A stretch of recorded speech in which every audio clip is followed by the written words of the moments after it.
Pumunta naman kami ngayon sa park pagkagaling sa pagsimba. Galing sa pagsimbang gabi. Tuwang-tuwa naman sila sa pagtanaw sa fountain.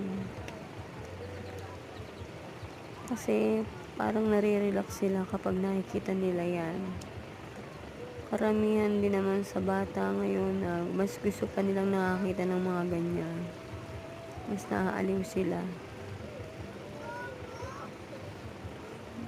Masaya ako, tuwan-tuwa ang mga bata.